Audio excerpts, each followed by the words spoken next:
Hey, let me know when you're ready. Appreciate it. We also have a couple of questions from Charles Byers. So Charles, you're unmuted. Feel free to ask your questions.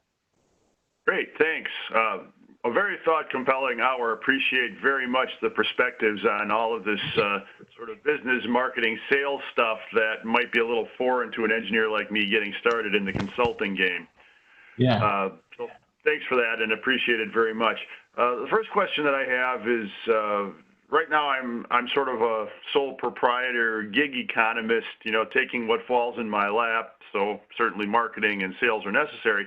But the question I have before I get too deep into that is, under what circumstances should I move from this sort of gig economy, taking it as it comes, to a LLC or higher form of business?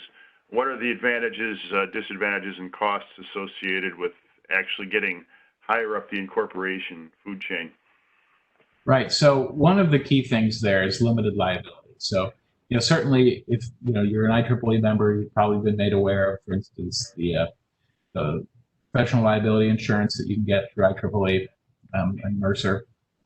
But I think usually one of the things that's going to help you with that, and there's training that goes along that also to help you avoid liability. In other words, putting the correct terminology into your contract and, for that matter, how you communicate with your customers to make sure that they understand that, and ultimate liability lies with them. You want to make sure they understand that they're accepting liability for the use of what you're giving them. You certainly have liability for its correctness and its that it's not buggy and effective. But sometimes you're going to want to get liability insurance. But another thing that protects you is in the corporate entity, something like an LLC, which is very easy to manage, doesn't require a lot of official minutes and meetings and corporate governance activities. But it has limited liability. So if something should happen, if you make sure that you decouple the bank account, so you have a bank account for the LLC, and it's separate from your personal bank account. You try not to mingle the money between the two. You treat it like it's a business. In other words, when you have a business expense, you submit an expense report. The business then reimburses you for the expense, right? Things like this that make it very clear that it is separate from you as a person, right? Then if by some chance something really bad happens and someone decides to sue the company, for some mistake it's been made, an error or omission or some other problem, some contracts go bad and you never necessarily know why why it had to be that way. But it should stop with the company. It should not pass through the company to you if you kept everything separated, right? It's the corporate veil. And so that's one reason why you might want to do that. It's relatively inexpensive to form an LLC. If you actually use an attorney and get it structured the way you need, with some specifics for you, it could cost you around $1,500. If you went online and did it yourself, you could probably do it for $150. You may or may not have a well structured at that point, but it would still probably be effective. You'll have it, if you create one with its own tax ID, right, then you can have multiple members of the LLC, and it can be member managed or manager managed, okay? So the decision to make. And you can decide whether it's going to be taxed as a 1065 partnership or as an S Corp. Not a whole lot of difference, but I think you could even decide to be taxed like a corporation. I'm not sure necessarily why you do that with that vehicle, but there may be a reason. Is that more information than you wanted?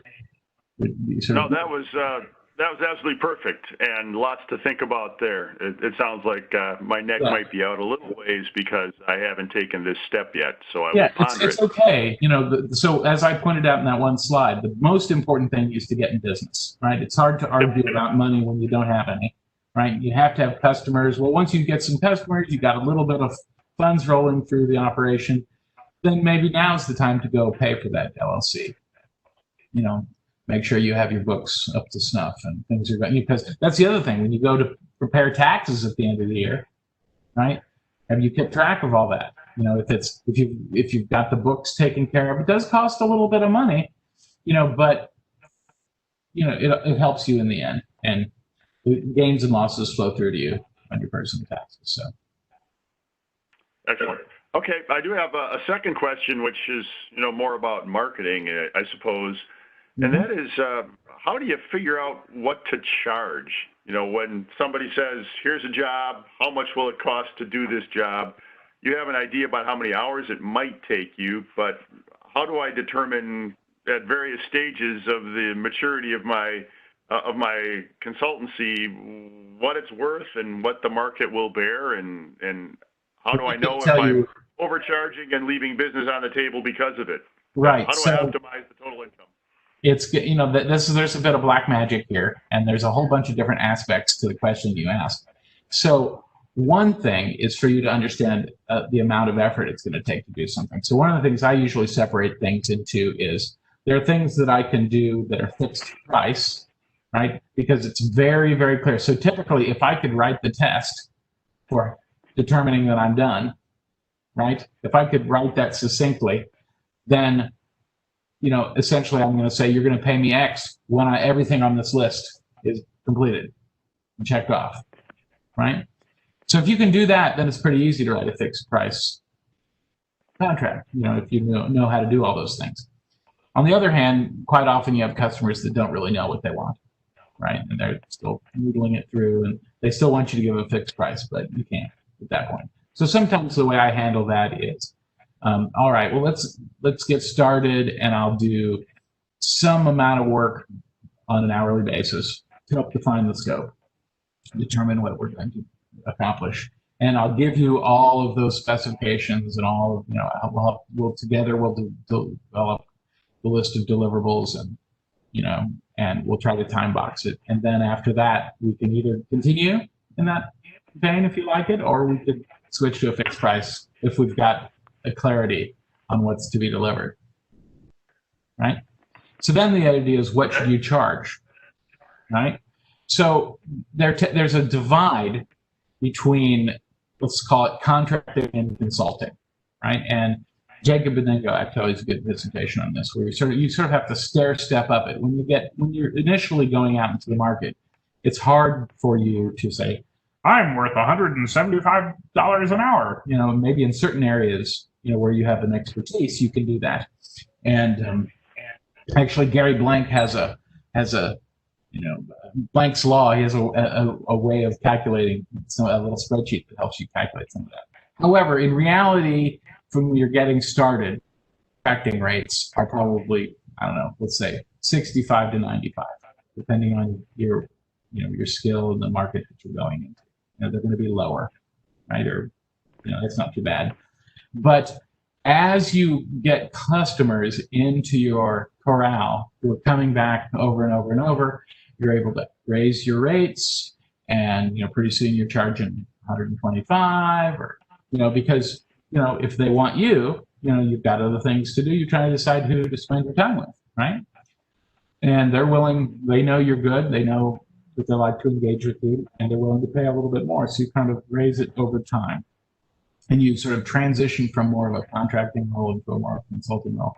You find that if you're in those senior positions where you're helping to guide maybe a team putting together something, and you're showing which direction to work and who should be doing what, and give them clues into the specifics of the technology maybe that they're working on, those things are more consulting functions than contracting functions. And so those also lead to higher rates. Does that help? Absolutely. Yeah, and I appreciate that perspective very much. Sounds like there's some runway in front of me. Appreciate that. Thank you. Yeah, you're welcome.